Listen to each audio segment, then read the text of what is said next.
Hello learners. Hi, this is Pradeep Naik here, CEO of Fuel Media Solutions Private Limited. I welcome you all to another exciting session of event management. Today we're going to talk about risk management process, and under risk management process we're going to talk about risk assessment and risk evaluation. In my previous sessions we did talk about different types of risk, and we also spoke about the safety norms that is involved in handling those event risks. But today we have to understand as to how do we identify those and how do we assess those risks. And to help me with the risk assessment, making it more easier for you to understand, I shall share a small presentation with you. Allow me. Right. So as I mentioned, our session today is going to be mainly focusing on risk management process. And under that, there are four different types or four different categories, out of which the first one is going to be risk assessment. So what is actual risk management? So this risk management is a process to minimize the physical, financial, or emotional, any kind of damage that happens due to unwelcome circumstances. Few things like in our types of risk, we spoke about external risk and risk related to the event operations. So some external risks are not in our control. So anything that happens due to unwelcome circumstances is what to avoid all this is what the risk management process is put in place. So it all depends upon how effective our risk management in terms of our approach or proactiveness that we show, or what is the standard operating procedures that we follow in the part of risk management is what would accustom to how we handle the risk effectively. So risk management process, and it's like an ongoing process. How we have things with technology that upgrades or kind of updates itself every year. In similar way, risk management is an ongoing process. It begins with planning and completes only after the event is over and everything is winded up. So it is a total process. So in today's session, we're going to start talking about the first process, that is risk assessment. So risk assessment is the first step in the risk management process. It involves identification of possible risk that we may face in the event. In the previous unit, we might have also learned about different types and all those things, we spoke about it. But in risk assessment, the first and foremost thing that we do is to identify risk. And depending upon the size, type, and location of the event involved in it, potential risks are identified. So the first one, as I mentioned, we have to identify all possible risks. So it's a very like unique in itself. At the beginning of any event process, the assessment meeting is conducted. Like if we finalize on a very big event, it could be a concert or it could be about a big exposition or a show that we're going to do. So the first and foremost thing that operations manager, the event manager, the entire team who's involved in that project will sit and identify all the areas of risk. So how do we identify all the areas of risk? On what basis do we identify all these various risks? Are the below. The first one is past experience. So if I have already done a concert previously, if I've done an exhibition previously, I know how my experience was and how it was on that location and that on that plane or land that we're doing, or it could be a convention hall, it could be anywhere. So the first and foremost thing is the past. How do we identify is based on the past experience. If I've done any previous event there, if I've done a similar event, if I've done a similar event to the client, or is it the same kind of crowd that we've done. Second is direct observation. Like we are already planning stage and we know what are things. I'm going to a site to do the recce. I'm seeing what is happening there. So that is direct observation. Okay, I can see that there is a slope towards the end. The height of the ceiling is limited to 40 feet, or there is a converging ceiling. That means the ceiling is reducing at a certain angle. So, and there are only 10 exit doors. So all these things is direct observation. Meeting with the event stakeholders. Now, when we put up a big show, there are many stakeholders for the sound guy, light guy, generator, electrician, structural people, and everybody. So we call for a meeting with all the stakeholders, take their opinion, again, based on their past experience of that venue, based on their past experience of the kind of event that they've done, or based on their experience of handling similar events or anything that they would have observed in terms of direct observation. And discussing risk with staffs and volunteers, of course. So all this identifying happens in that meeting only. So when we put across, and everybody will put their points, and that's how we come to the consultation with local authorities, including police and fire department. So now, if I'm doing it in an open ground, if I'm doing it in a unique venue, like for example, sunburn happened at one on top of a hill in Pune way back in 2016 or 17, I believe. So what happens is that when you're doing in a place where the topography is very challenging, like you're doing a Hornbill festival or something where the topography is a challenge, the weather is a challenge, the local authorities are a challenge. So then what you have to do is you have to consult your local authorities saying that can we do all these things at this location. And since they live in that place, they know what happens. They might know the soil conditions, they might know the weather conditions, they might know if it rains what happens. So it is very, very important that we consult with the local authorities, including police and fire department, and asking for emergency service suppliers. So yes, of course, if you're doing it in a new location, we have to ensure that all the emergency suppliers, that could be fire engine, could be ambulance, and all the like in case it rains and there is an excavation that is going to happen, then we have to make sure that the JCBs are already kept in standby and all those things. So again, brainstorming risk for the whole event by the event risk management team. So now, the event risk management team, mostly in smaller organizations, are the operations team itself. So they are indirectly responsible for taking care of the risk management in the venue. But in bigger organizations or organizations that are involved in creating very big events or larger than life, could be Olympics, could be Commonwealth, could be IPL, or could be the FIFA that happens, or the IFA that happens, or any kind of that matter event which is very, very big, large in scale, there will be there will be dedicated event risk management team. Then their work and their work or their duty is only to ensure the event risk management process, from assessment to evaluation to identifying to creating reports and everything. So there is a dedicated risk management team. And when we do these events in different countries, the local authorities or the government organizations have identified, or they have a person in their department who would assess the risk management. The information or data collected from these sources is used to prepare a checklist as the things that we have to follow, or the protocols that we have to follow while doing the setup at the venue or while conducting the event or the show. The second thing is, when we're doing this mega shows, could be Olympic Games or could be Commonwealth or anything. For this, there is like rigorous assessment that is needed. Like Olympic happens across different venues. Like if a country is hosting, the London or Glasgow Olympics that happen, it is not happening in one stadium. It is happening across 4 to 5 different venues. Thousands and thousands of people who are attending, thousands of people who travel from across the world. There are hundreds and thousands of players who are involved. Everything. So there is like assessment needed in every step, from the venue that they're going to play, from the venue the launch is going to happen, or the opening ceremony is going to happen, and how they're going to do the movement of logistics, everything. There are like hundreds of things for the event risk management team to take care here. So for this purpose, there are few tools and techniques. So randomly, as I said, initially event management was a much unorganized sector, but as we progressed, we made it more organized and more secured, and that's when a lot of standard operating procedures came into place. And similarly, for risk assessment and management, there are a few tools and techniques which everybody kind of use. It's not compulsory that you use all these tools and techniques, but events of that scale ensure that the event risk management team puts in place all these things. So what are those tools and techniques is what we're going to discuss further. The first is test events, event modeling, or event incubating. So there are two ways of explaining this. So test events are like in a smaller scale. Test events, when we talk about it, is like doing a trial run. So if there is a show that is happening, we're going to do a trial run. We're going to do the ground check, or this like if before the IPL is played, the ground is checked well. They do some rounds of testing on the ground and everything. That is called test event. So you do one stage show, you do one stage performance, and see if the strength of the stage is good, the backdrop that is used is good, the lights are giving good effects, the smoke machine is is all working fine. So you do testing.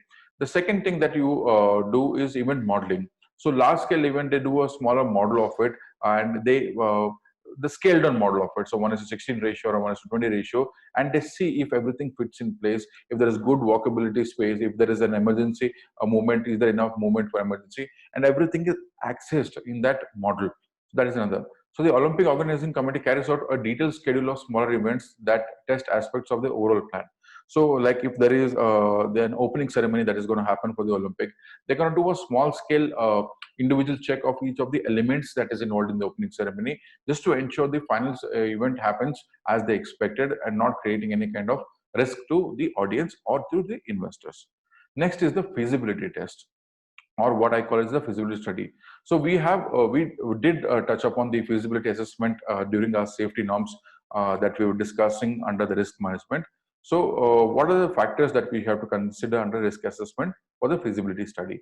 The sufficiency of lead time or to organize the event. So very important. So what happens is that always the event manager or the event company is excited about a new project, but at the same time we have to be realistic about the time that is required to put these things together. So if when you know that it's a huge venue, if it's a big show that you're going to do, and you know it is going to take 12 to 15 days plus another 1 day buffer because of weather condition, etc., you should evaluate the lead time properly. You should always, but at times I'm sure venue might cost you money, so you will work against the money, time, and everything. But however, if the venue is something, if the money is not a factor that you have to consider, or if it is not a burden considering the risk of the setup, then I would suggest you properly assess the lead time for you to construct the venue, for you to put things together. Or the lead time could also be for the entire project. Like if I'm doing a sponsorship, like if I'm doing a big concert and I have to market, I have to announce the artist, I have to do the marketing, I have to generate sponsorship sales and everything. I should know 3 months is a good time, 4 months is a good time, 6 months is a good time. Is it good time to do the sales for the exhibition, number of stalls to be sold? Is it good time? So all these things has to be assessed. So sufficiency of lead time, that is one. The date of the event and whether it clashes with any other event may significantly affect the success of the event. This is more like a blockbuster movie releasing, like Salman Khan's movie and Shah Rukh Khan's movie releasing together. I'm sure it's going to be a challenge, both of them. So what happens is that both are like the big Khans and both will be affected very badly. But at the same time, just imagine if there is a Salman Khan movie and there's a small star movie that is releasing, full effect. Of course, a small star, right? So I'm not comparing apple to apple here. What I'm saying is that if I'm doing a concert, or I know time and again, I keep giving concert as an example, but that is the easiest way for us to understand. So if I'm doing a concert on a Arijit Singh on a particular day, and on the same day there's already another Shreya Ghoshal concert, then it would be a problem. The reason being, it might not generate enough ticket sales or sponsorship. The reason being, there will be few, not there will be a lot of people who like both of them. Then they have to make a choice. Whereas if you have it on different dates, there are chances that a person who likes Arijit Singh and Shreya Ghoshal will attend both. On day one, he'll go there, and day two, he'll go there. So ensure that your dates are not clashing. Ensure the dates are not clashing. The reason being, um, it could be like the financial year end, the month end, people don't have money, and all those things. So there are a lot of elements that you have to consider and think before you finalize on the date. And again, you have to also look into, like, if there are elections happening during that dates, or if there is any big government event that is happening, or a political event that is happening on that day, so that there is a movement of traffic is not affected. All these things has to be considered. It's not on a Monday and all those things. Okay. And the budget and whether the event can be run without incurring a loss, of course, very important factor. The degree of support that can be gained from the community, government, and parent bodies. Yes, any event that we do, we try to relate it to the department that is associated with that in the government, and it makes the event more genuine, and it makes more supportive in terms of when we take the government help for it. Excuse me. The sufficiency of resources such as equipment, manpower, finance, and facilities. Yes. So what happens? This would come mostly as a crisis at the time of New Year, because everywhere in the world it's New Year. Everywhere in the nation it's a New Year. Everybody is booked. Everybody wants to do a New Year party. So most of the resources are overbooked, or people don't commit to it better. So what happens during the time of New Year is that most of the equipments and resources are booked 30 days in prior, or 2 months in prior, and including artists and all those things are booked 2-3 months in advance, because there are very limited people, so availability becomes a challenge. Prices go like 1:4 and things like that. So yes, so sufficiency of resources such as equipment, manpower, finance, and facilities has to be evaluated. The environmental impact and whether the event may cause a disturbance to surrounding community and cause traffic congestion, waste, noise, and light spillage. So this was also discussed as a part of the risk that we would face in terms of our evaluation of risk. We did discuss on this, saying that we have to do a feasibility study on the weather impact. Like if I'm doing it in an outdoor location, I have to see if I'm damaging the eco sensitive area, if anything is happening there, if I have to cut some trees, or if I'm the event that I'm doing, is it damaging the flora and fauna of that area? It has to be checked. Or if it is an area where there are a lot of residents around, we have to check if there is any disturbance going to happen to them. And if it's a place where there is a lot of vehicular movement, we have to check the traffic movement, congestion, noise, etc. The legal considerations such as permit, landholders permission, alcohol licensing, fundraising regulations, etc.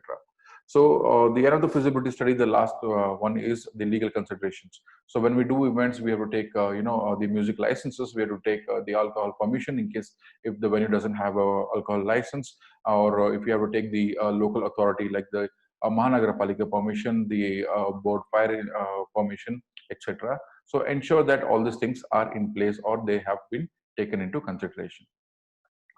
Next, what we're going to do is under the type of assessment that we're going to do is work breakdown structure, or we call it as a WBS. In this method, the event is broken down into separate manageable units. Each unit has its own resource requirements such as equipment and skills. WSB chart can be used to identify the risk associated with each unit. For example, certain unique risks are associated with the promotion of the event. The most common risk is misinterpretation, misrepresentation of the event.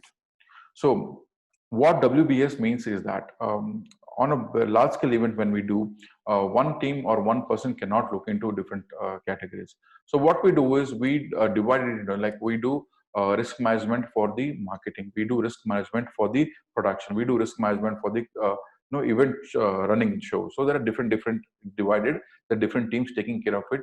They identify their own list of risk and they take care of it. So that is what work breakdown structure. So that you have 3 central units created, you just have to ask them and you get to know. Instead of having one team working on all the points, it might become a little tiresome, and not only tiresome, it might be a little confusing and overwhelming to execute. Fault tree. Another tool to risk assessment is the fault tree, which uses the effect to cause method to identify the cause of the unwanted or bad outcome. For example, if an event is losing money or running over the budget, then the cost can be identified by working through various areas of the event listed in the fault tree. Thus, the tree is so created as to list all possible causes for each fault which may occur. For example, the fault tree may list that for the fault entrance difficult to find. The possible could be lack of signage, unreadable signage, or it could be. These causes can be further branched. So what the fault tree means is that it's a tree system identification of problem. So each branch represents one particular department. Like if there are a tree, I have 12 branches. So one particular branch represents one particular department. So here they have given an example of signage. So one branch I would say signage. So if there is a fault in that branch, then there will be a lot of miscommunication among the people, how they're going to be there, where they're going to communicate, or where they're going to reach out to places. If there are no proper signages, they might not be able to reach to the restrooms properly, or the backstage area, or the ticket counter area, or the parking area, etc. So exactly. So immediately we'll be able to identify. So you create a tree and you draw the branches out of it. Then just looking at the tree, you can see, and you can, like, if there is a fault in any of the particular branch, you can just highlight in red. Then you know where the affected area is. You don't have to like look into each and every sector. You just have to focus on that area and get it sorted. That's the assessment part. Now the other one is risk analysis sheet. This is something is like it's a plain vanilla, everybody uses, and this is what all small scale companies also use it. And so what happens is that during the process of identifying risk, which I mentioned in the beginning, so what we do is we make a risk analysis sheet and we put different categories into it. So it is important to document the risk with the help of risk analysis sheet. So we have to maintain, if there are 30 types of risks that we identify, you have to document those 30 types of risks, and that can be mapped on a graph according to its probability of occurrence. We use this method for risk identification as well. So when I am identifying 30 different types of risk, I just jot down and I put it on a graph and assess and give it a particular importance, saying that this like fire is given lot of prominence, crowd movement is probably given a little less. So like that, it all depends upon the severity of the event or the kind of event. So we make a list and then we give the level of importance to it. Next is the influence diagram or system analysis. So the I think risk analysis sheet that we made, we feed into this influence diagram. So what happens is the risk may have its effect through the event. To assist in identifying this effect, the event managers can use an influence diagram, which from the science, the influence diagram is like a sketch, or I would rather say it's like a ripple effect. It's like in the water when I just touch the center, it creates that ripple, the circles. Yes. So it's an influence diagram. So I can draw a fault tree, then I can create an influence. So what happens is that, for example, the part shown is that once I do a signage, And if it is not done, like for example, this is the backdoor entrance for the stage. Okay, this is the signage that was supposed to be there, but it is not there. Then what will happen? It creates a ripple effect. So this is another way of assessing. So even in case we don't do this, what happens?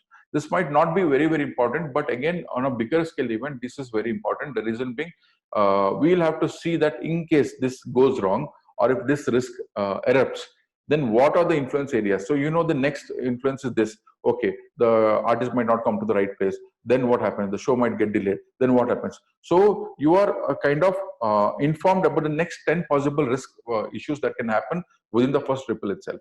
So that is why influence diagram is also important in bigger scale events. Theory of constraint.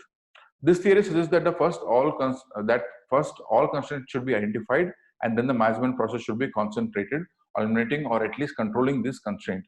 These constraints could be stakeholder objectives, venue deadlines, budget. If one possible of the venue has high risk, natural environment like demonstration, etc., etc. I'll just write through it. Okay. So what is theory of constraint? Theory of constraint is, as it rightly mentioned, theory of constraint is, for example, initially, I think under feasibility study, we spoke about the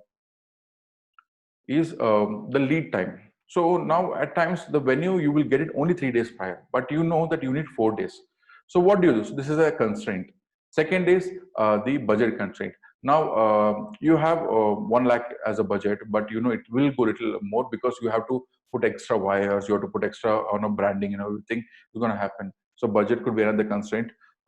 Then venue could be a constraint because it is not very much in your favor. So there are multiple constraints. So theory of constraints. So what you have to do is you have to work with the management. So when you identify initially, you have to work with the management. You have to tell them and try and come somewhere in like a midway and try to achieve this and overcome the risk that is caused by theory of constraints. So with this, I come to an end of risk assessment. Okay. So how do we assess and everything? This is a small table here. So how do like a classification of identified risk? So first one, like this is just an example here. So the risk class or type is like class A hazard, class B hazard, class A hazard. This is the different categories. So class A is like risk of death or grievous injury. This is mostly used in times of production, etc. Class B is risk of death or grievous injury or not likely, but is possible when serious injury or illness very likely. So this is just a this is like a part of the influence diagram where you can saying that this kind of an effect can lead to all those things. This is what the outcome of the classification table is. This is just an example. You don't have to in point follow this as such.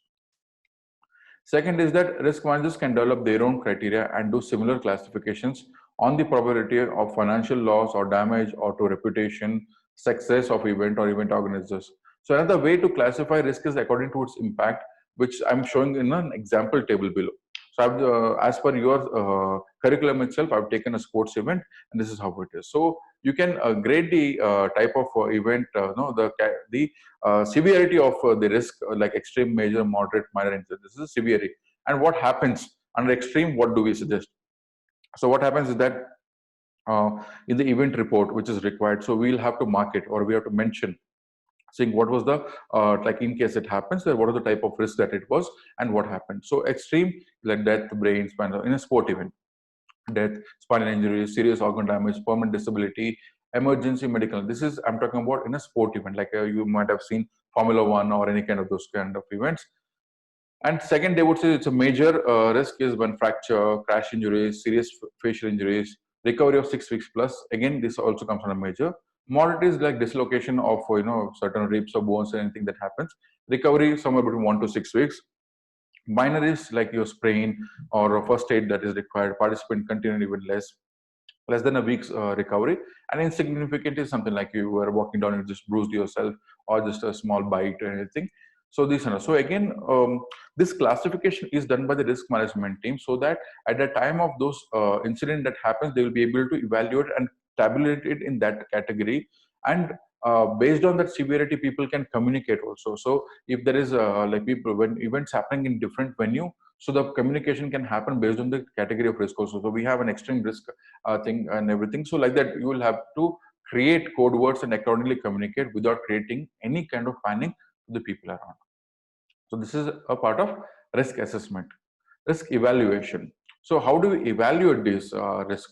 So the probability and consequence of each risk is listed in the risk checklist. Thus, the risk checklist now needs to be converted into risk evaluation. So how do we evaluate it? As I told you, we might need it towards the end. So I'm just showing a sample sheet here. So this would help in allocating the resources and preparing the risk management. So for example, in an event, as I told when I was explaining the tree structure, if I told you that if there are 12 departments, so every department would constitute for the success of the event. But every department might not be equally risky in terms of, for example, here I've given crowd formation, fire in the venue, weather conditions. Now in an event, crowd formation, the probability of risk is very high, or the consequences also are high. The reason being, for example, if this event is a large event, but if I'm doing an event only for 100 people, the probability and the consequences will be much lesser. It's going to be low. The reason being, it's lesser people that we're going to handle. Fire in the venue, whether it is small or big or any size of the event, it is always going to be high. Probability is very low happening because you would have taken all measures, but the consequences are always going to be high. Weather conditions low. The reason being, it could be an indoor venue, so it doesn't matter whether if it is going to rain. The only problem is going to happen is that people who are going to come to the venue might take some more time because of rain or anything, but weather conditions play a very less as long as it is an indoor venue. But if it is an outdoor venue and I'm not taking care of structures and everything, I'm just like working on pure luck, then yes, weather condition will become a high probability and a high consequence. So this is how you create your risk evaluation tables. So with this, we come to the end of our session on the risk management process, where we are talking about risk assessment, and we also spoke about the risk evaluation. I hope this tables that is used is purely for graphic representation and just for your easy understanding. As to like this, there were only 3 elements mentioned in this table. In your event, it could be like 20 elements or 30 elements, and you could give it equal, like probability and consequences, equal amount of. So the risk management team can assess it accordingly and can take action to that accordingly. I know this is a completely theory-based topic. It might get boring just listening to me without any pictures or without any video. But see, these are things like compulsory. These are a part of our event management process. As I told you, with great difficulty, our industry has organized itself, has put things in place. And you being our future event managers, it's very, very important for you to know all these things and implement it in each and every step of the process that you work in any organization in the future. With this, I would say goodbye. Have a great day. We'll connect with you in our next session, where we're going to talk about the different preventive evaluation for risk management. Thank you all. Have a great day.